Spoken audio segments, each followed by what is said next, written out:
Alors pourquoi faut-il lire L'institution de l'esclavage d'Alain Testard? Alors si on se pose des questions à propos de l'homme et de sa faculté à s'organiser en société, il y aura forcément un jour où l'on en viendra à questionner la répartition du pouvoir au sein des différentes sociétés humaines. Ce faisant, notre esprit trouvera des exemples de différents comportements à travers moult représentations, à travers des livres, des films, des peintures, ou tout ce qui sème des graines dans l'imaginaire que nous avons tous sur tout un tas de sujets.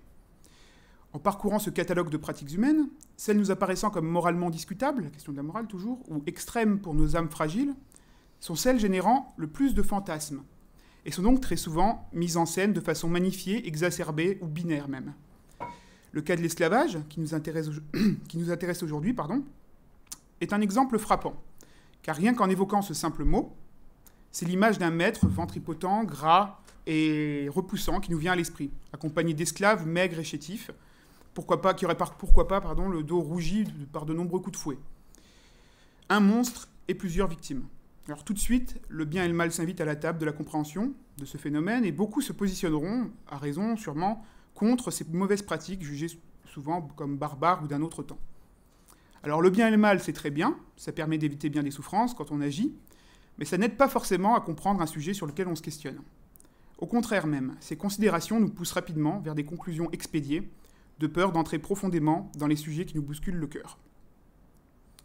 Qu'est-ce qu'il serait difficile pour nous d'imaginer qu'un autre puisse décider pour nous, que ce serait horrible de bousculer notre précieuse intégrité physique et mentale dans une société comme la nôtre, où la moindre forme de violence paraît très vite insurmontable. Mais calmons-nous, car ce livre d'Alain Testard,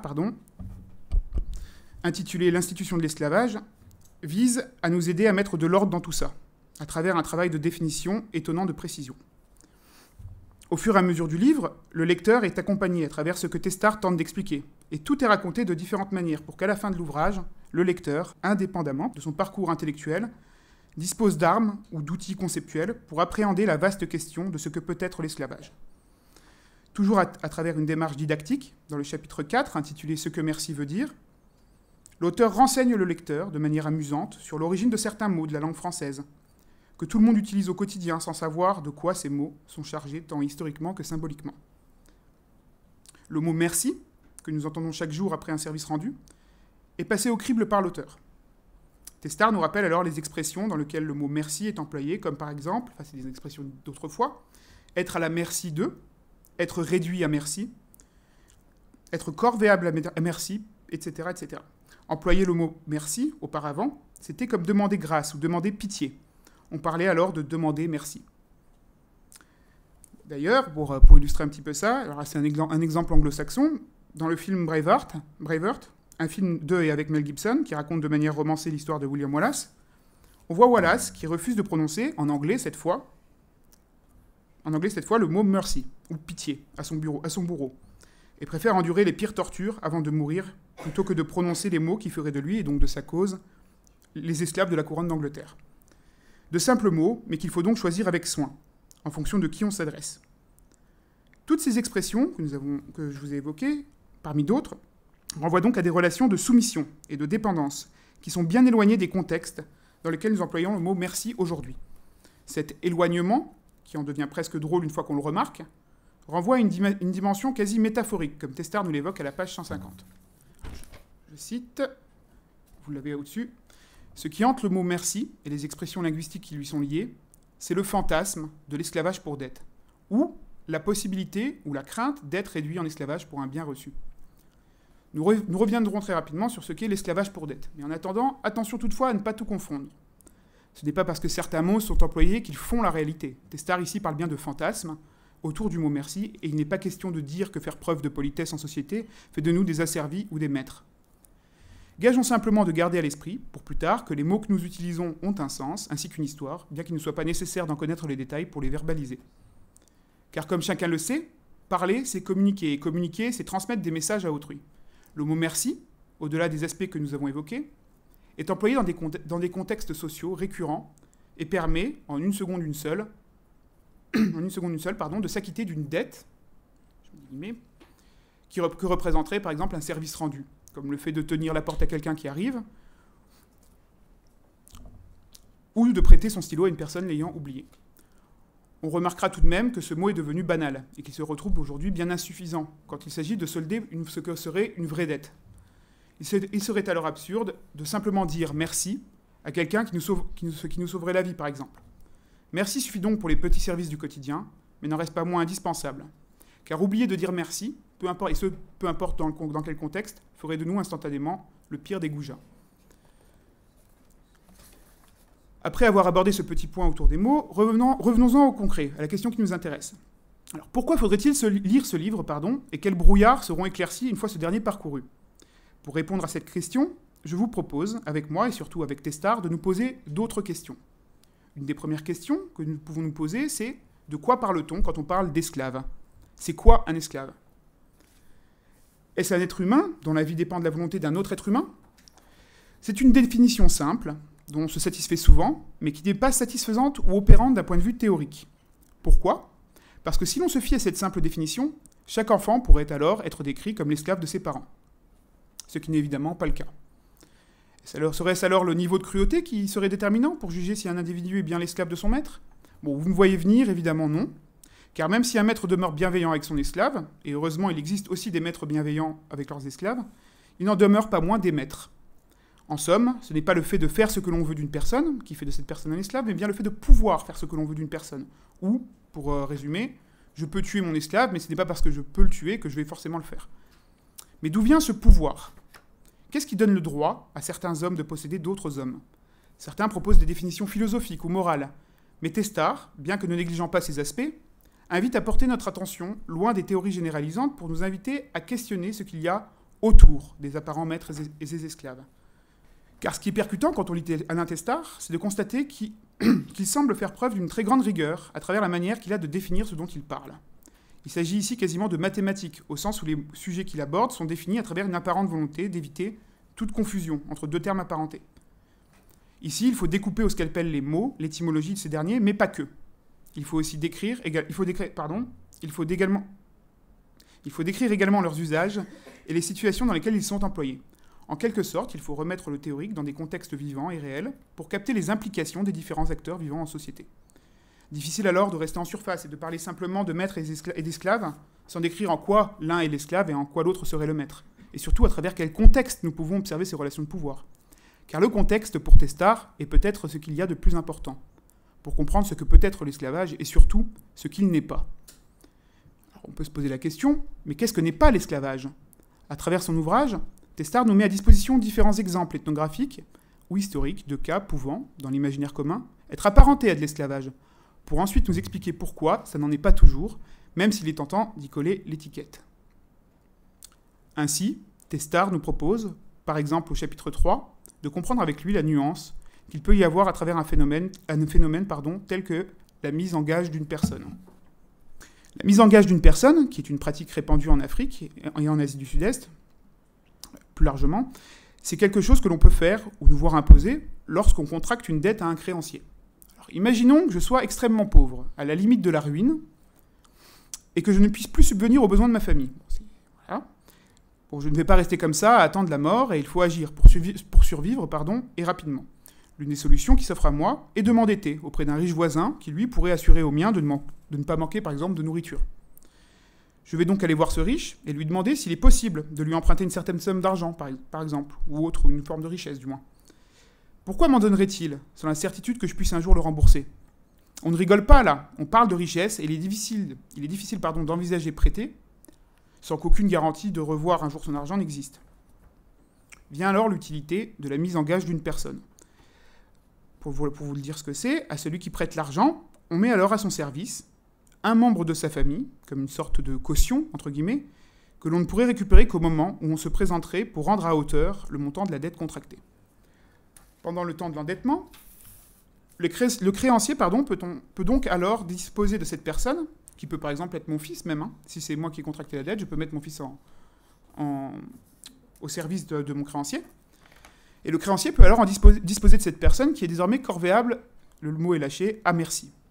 Alors, toujours vu de l'extérieur, on peut, si l'on est par exemple de passage, quelques jours ou quelques mois, comme le serait un anthropologue d'aujourd'hui, dans un village X ou en Asie du Sud-Est, par exemple, constater, en toute bonne foi, qu'il y a de l'esclavage dans ce village. Le chercheur de passage pourrait même constater que ce seraient les parents eux-mêmes qui donneraient leurs enfants en échange d'une somme d'argent. Ce qui serait le comble de l'horreur. En réalité, dans cet exemple précis, ce n'est pas du tout ce qui se passe.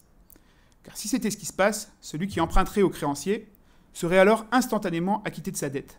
Il n'y aurait d'ailleurs même pas de dette du tout, puisqu'il s'agirait simplement d'un échange commercial. Mon fils contre une somme d'argent.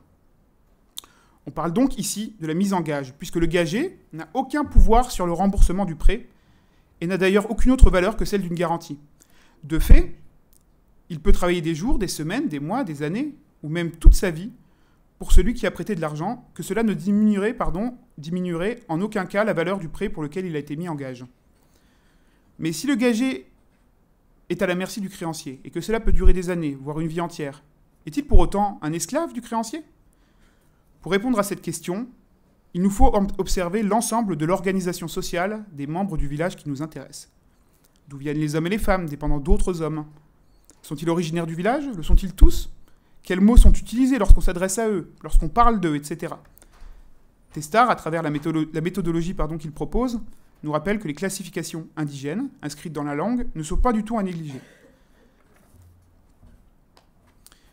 À la page 194, nous pouvons lire, je cite, « Parmi toutes ces classifications indigènes, une est généralement étudiée, celle qui est inscrite dans la langue. Elle est toujours significative, sinon fondamentale, puisqu'elle livre un point de vue de la société sur elle-même. Elle traduit des catégories qui ne sont pas les nôtres et oblige à chercher ses structures, ses modes de pensée ou ses principes propres, puisqu'enfin, l'on ne peut faire autrement que de les prendre comme point de départ méthodologique de l'étude. Évidemment, si l'on ne parle pas la langue locale, impossible de tenter de répondre correctement à quoi que ce soit comme question, mais en partageant la vie intime de ceux dont le quotidien nous intéresse, il devient alors envisageable de discerner les gagés de ce que seraient de véritables esclaves, et ce, bien que d'un point de vue économique, ces deux catégories de personnes tiennent sensiblement la même fonction. Commençons par dessiner les contours d'une personne gagée. On ne peut gager une personne sans pouvoir s'en porter garant. Ainsi, pour gager une personne, il faut que je la connaisse, que je la côtoie. Et pour cela, cette personne ne peut venir que de mon cercle proche, de mon lignage par exemple. Mais elle ne peut pas être un prisonnier de guerre, dont il serait absurde de se porter garant, et donc de pouvoir la gager. Petite précision, ici, pour comprendre, il faut s'éloigner de la dichotomie entre homme libre et esclave telle que nous l'entendons chez nous. Il faut simplement comprendre qu'il existe plusieurs formes de dépendance, et que dans un contexte holiste, la liberté ne s'apparente pas, comme chez nous, à décider seul pour soi. Ainsi, bien que, pour en revenir au gagé, bien que ce dernier, originaire du village, et l'esclave, prisonnier de guerre, font tous deux les 4 volontés du maître, l'un a encore une place parmi les siens, et ça change tout. Ça change tout car le gagé a encore un nom. Il est toujours le fils de son père, et ses liens avec les siens demeurent. De plus, comme il est gagé, il se peut contractuellement qu'un jour prochain, il retrouve sa liberté, contrairement à l'esclave qui gardera son statut d'esclave tout au long de sa vie.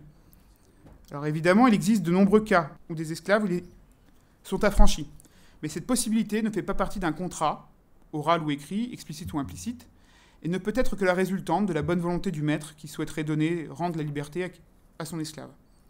Ainsi, le gagé participe à l'organisation sociale du groupe de référence, et pour Testard, je le rappelle ici, c'est l'organisation sociale qui détermine le type de dépendance, le contexte donc.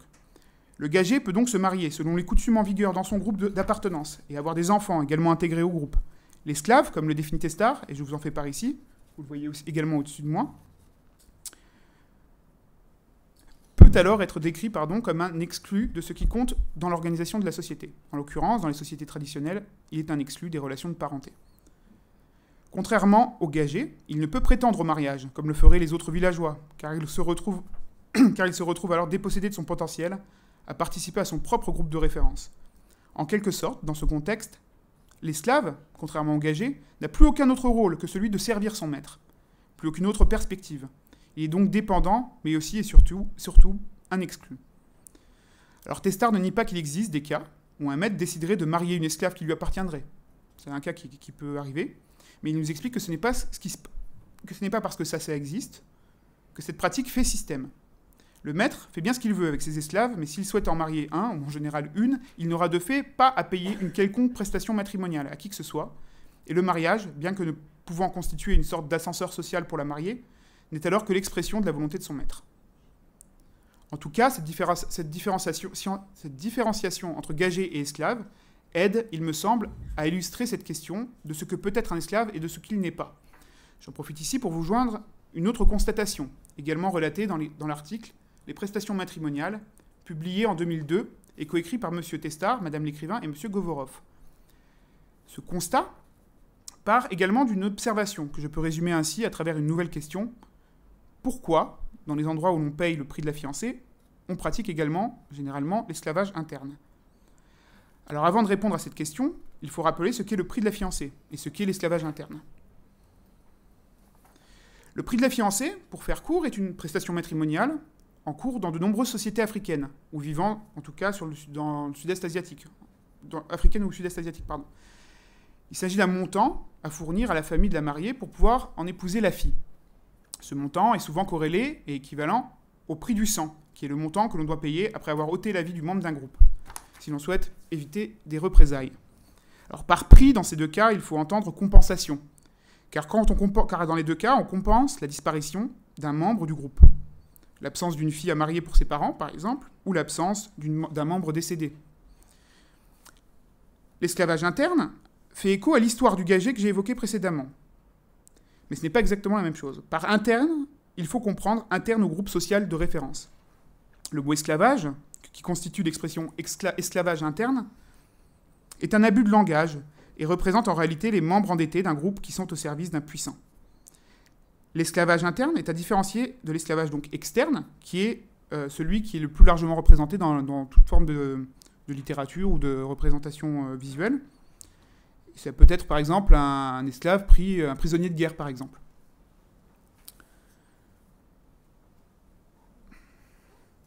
Mais alors, quel lien existe entre ces deux phénomènes apparemment corrélés? La réponse se trouve peut-être dans le fait que tout semble pouvoir, entre guillemets, s'acheter, ou se compenser, disons plutôt, dans ces sociétés, et il n'est pas rare, comme l'évoque Testard, qu'un homme puissant et riche dispose à la fois de nombreuses femmes, mais également de nombreux esclaves. Faudrait-il y voir un lien direct, consistant à dire que les femmes s'achètent comme on achète des esclaves, et que les femmes seraient alors des esclaves à épouser? Il n'y a qu'à comparer le quotidien de la femme d'un puissant au quotidien d'un esclave pour comprendre que non, ce n'est évidemment pas la même chose. Mais si tout cela est bien différent, quelque chose lie tout de même l'esclavage interne au prix de la fiancée. Et cette chose, c'est la dette. Nous dirons même le poids de la dette. Dans cet exemple, ce n'est pas tant la femme qui apparaît comme corvéable à merci, mais bien son mari, lequel a troqué une partie de sa liberté pour conserver ce qui compte le plus dans bien des formes d'organisation sociale humaine, l'appartenance culturelle. Mais alors, si c'est la société qui définit le type d'esclavage, et non pas l'inverse, pouvons-nous dire qu'il existe des sociétés que l'on pourrait qualifier d'esclavagistes? D'ailleurs, ce serait quoi une société esclavagiste? Une société où l'on pratiquerait l'esclavage? En pensant trop vite, nous serions en mesure de répondre par l'affirmatif, et c'est un problème, en tout cas pour Testard. Un problème, mais qui peut s'expliquer facilement, du fait que l'esclavage n'est plus en vigueur, légalement du moins dans le monde occidental. Et comme l'esclavage n'existe plus chez nous, nous pourrions avoir tendance à essentialiser des sociétés autour de ce phénomène, ou d'un autre, puisque, et c'est bien humain, nous avons tendance à nous focaliser sur ce qui est différent de chez nous quand on regarde autrui. Les esclaves, ne parcourant plus les rues de Strasbourg, nos voisins et de Strasbourg, il serait donc tentant de focaliser notre attention sur les esclaves présents chez nos voisins, et de pourquoi pas qualifier ces sociétés d'esclavagistes. Encore une fois, Testard nous pousse à la nuance et nous incite à ne pas conclure trop rapidement, en précisant qu'une société dans laquelle l'esclavage serait pratiqué ne peut, uniquement par cette caractéristique, être qualifiée d'esclavagiste, en ce que l'esclavage n'est pas forcément un élément plus déterminant qu'un autre dans l'existence de cette société. Ou pour le dire autrement, cette société n'est pas plus esclavagiste que tout un tas d'autres choses qui la caractérisent tout autant. La religion en place, les différentes formes d'agriculture, les langues parlées sur ces territoires, etc. Testard nous invite donc à définir encore une fois ce qui nous intéresse et à ne pas tomber dans des conclusions trop faciles ou trop hâtives. Mais pour pousser la réflexion encore un petit peu plus loin, questionnons encore une fois nos propres préjugés. Dans quel type de société la condition d'esclave semble être la plus rude? Et dans quel contexte l'esclave semble-t-il le plus sujet aux caprices de son maître? Pour ma part, les premières représentations naïves que j'avais en pensant à cette question, c'était celle de, voilà, qu'on peut avoir tous en tête, des choses comme ça, on va dire, des des Égyptiens qui montent qui construisent les pyramides. Voilà, on a des préjugés comme ça, et quand on pense l'esclave dans sa pire condition, le premier préjugé qui nous vient en tête, c'est celui-ci. Ça peut être celui-ci. Ou encore celle de la traite négrière, où d'immenses quantités d'hommes et de femmes pouvaient être jetés. Et dans l'imaginaire, encore une fois, je précise, on a l'impression, quand on regarde ça, que tous les hommes peuvent être jetés et interchangés à volonté. Là encore, et ce sans minimiser les souffrances de qui que ce soit, Alain Testard vient titiller nos prénotions. Il nous explique que là où l'esclave semble avoir le moins de droits institutionnalisés, c'est précisément dans les sociétés non étatiques, où les actes d'un maître sur ses esclaves ne sont entravés par aucun encadrement légal, supérieur. Mais si rien ne vient contrôler les actes du maître, il peut donc disposer de ses esclaves exactement comme bon lui semble. Et c'est finalement, dans la vie sauvage, des petits groupes sans État, que l'esclave apparaît comme le moins protégé, ou du moins le plus soumis, le plus dépendant. La forme la plus impressionnante de dévotion à un maître demeure sans doute, nous en avons parlé aujourd'hui, le cas de l'accompagnement dans la mort de son maître, les morts d'accompagnement. Phénomène très largement répandu dans les sociétés sans État où l'esclave, au moment du décès de son maître, est également mis à mort. Le but supposé de la démarche, eh bien, c'est le fait d'accompagner dans la mort, comme dans la vie, le maître qui ne peut se retrouver séparé de ses fidèles. Ainsi, dans un monde où un esclave ne peut survivre à son seigneur, on peut supposer qu'il fera tout pour le protéger du mieux qu'il puisse, pour que la vie de l'un et de l'autre soit longue. Et dans cette configuration, des liens se créent. Et il ne faut pas négliger l'importance de ces liens, que l'auteur appelle, et vous l'avez dit tout à l'heure aussi, la fidélité. Cette fidélité, nous dit-il, peut même aller jusqu'au sacrifice volontaire des esclaves qui souhaitent prolonger leur service, y compris dans la mort.